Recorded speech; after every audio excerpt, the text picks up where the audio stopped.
اللہ حفاظت فرمائے، اللہ حفاظت فرمائے۔ ابتدا میں میری تھوڑی سی وہ بات عرض کی تھی، وہ یہ کہ جب کسی جگہ کے مسلمان نماز پڑھ سکتے ہوں، رکاوٹ کوئی نہ ہو، پھر بھی نہ پڑھے۔ جب کسی جگہ کے مسلمان روزہ رکھ سکتے ہوں اور سستی کی وجہ سے روزے نہ رکھیں، جب کسی جگہ کے مسلمان زکوٰۃ دے سکتے ہوں پھر بھی نہ دیں، جب کسی جگہ کے مسلمان حرام کاموں سے بچ سکتے ہوں پھر بھی نہ بچیں، جب کسی جگہ کے مسلمان قرآن پڑھ سکتے ہوں پھر بھی قرآن کے ساتھ ان کا تعلق قائم نہ ہو، جب کسی جگہ کے مسلمان اپنی نبی کی ایک سنت پر عمل کر سکتے ہوں پھر بھی نہ کریں، تو اللہ تعالیٰ شانہ کی طرف سے کبھی خطرناک فیصلے آتے ہیں۔ وہ یہ کہ جب تم آزادی کے دور میں میرے دین پر عمل کر سکتے تھے پھر بھی تم نے عمل نہیں کیا، تو میں ایسے حالات لے آؤں گا کہ تم چاہو گے بھی عمل کرنا تو کر نہیں سکو گے۔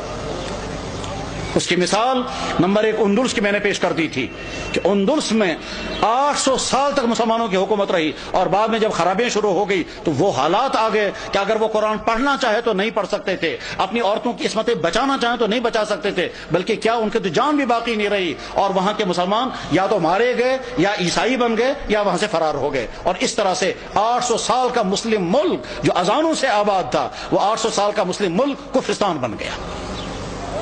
بخارا اور سمرقند یہ وہ علاقہ تھا جہاں امام بخاری، امام مسلم، ابو اللیث سمرقندی جیسا انسان، وہ علاقہ کے جہاں امام صاحب ہدایہ علامہ برہان الدین مرغی نانی رحمہ اللہ تعالی جس علاقے میں تھے کہ جس مسجد میں بیٹھ کر کے انہوں نے ہدایہ کتاب لکھی،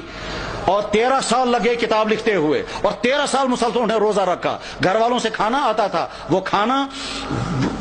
رکھ دیتے تھے، جب گھر والے واپس چلے جاتے تھے یہ کھانا کسی غریب کو کھلاتے تھے۔ 13 سال بیٹھ کر کے انہوں نے کتاب ہدایہ نام کی کتاب لکھی تھی جو حدیث اور عقلی علوم کا مجموعہ ہے۔ علامہ انور شاہ صاحب کہا کرتے تھے، فرماتے تھے میں ہر کتاب کا جواب لکھ سکتا ہوں لیکن چند کتابوں کا جواب مجھ سے نہیں لکھا جا سکتا ہے، ان میں سے ایک کتاب ہدایہ بھی ہے۔ جس مسجد میں صاحب ہدایہ نے وہ کتاب لکھی تھی اس مسجد میں شراب کھانا چلتا ہے۔ غرض یہ کہ جب بخارا اور سمرقند جیسے علاقے میں وہ حالات آ گئے کہ وہاں قرآن رکھ نہیں سکتے، کلمہ پڑھ نہیں سکتے، مسجدوں میں تالے لگ گئے، تو اللہ تعالیٰ شانوں کو طاقت ہے، اگر غضبناک ہو جائیں تو ان علاقوں میں بھی یہی حال ہو سکتا ہے جن علاقوں میں مسلمانوں کو موقع ہے وہ اپنے دین پر چلیں۔ میرے بھائیوں، اس غلط فہمی میں مت رہیں کہ ہمارے لیے وہ حالات نہیں آ سکتے ہیں، ہماری پچھلی تاریخ میں ایسے حالات آ چکے ہیں۔ چاہے کشمیر کی پچھلی تاریخ میں ایک زمانہ ایسا آیا تھا جب سکھوں کا دور تھا، مسجدوں میں تالے لگے تھے، اور جو نماز پڑھنا چاہتا تھا اس نماز پڑھنا اس کی جسم سے کھال نکالی جاتی تھی سب لوگوں کے سامنے تاکہ باقی لوگ نماز نہ پڑھیں۔ سری نگر کی جامع مسجد میں گھوڑے باندھے گئے تھے،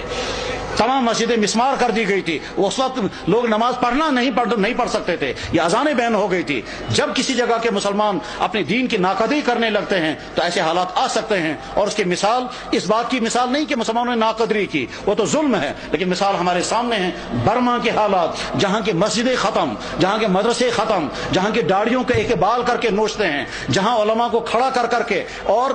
سوئیاں مار کر کے ان کو شہید کرتے ہیں، جہاں ایک مسلمان خاتون کے ساتھ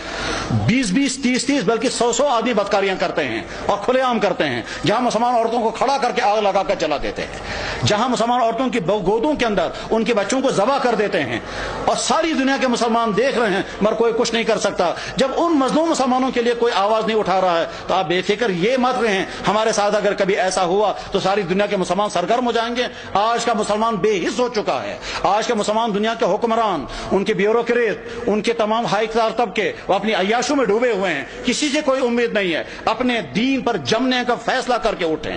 اپنے ایمان پر قائم رہنے کا فیصلہ کر کے اٹھیں، اپنے دین پر چلنے کا فیصلہ لے کر اٹھیں، اپنے گھروں کے اندر دیندار گھر بنانے کا فیصلہ لے کر اٹھیں، اپنے بزنسوں کو مسلمان بزنس بنانے کا فیصلہ لے کر اٹھیں، اپنے فنکشنوں کو دین کا فنکشن بنانے کا فیصلہ لے کر کے اٹھیں۔ جب مسلمان حرام سے بچ سکتا ہو اور پھر بھی نہ بچے اور شرابیں پیے تو حالات ایسے آ سکتے ہیں کہ زبردستی مسلمانوں کو شراب پلائی جائے گی۔ جب مسلمان داڑھی رکھ سکتا ہو اور نہ رکھے تو بعد میں ایسے حالات آ سکتے ہیں کہ رکھنا بھی چاہیں تو نہیں رکھ سکتے۔ ساری ترکی کے اندر مسلمان داڑھی رکھ نہیں سکتا حالانکہ سارا مسلمان ملک ہے۔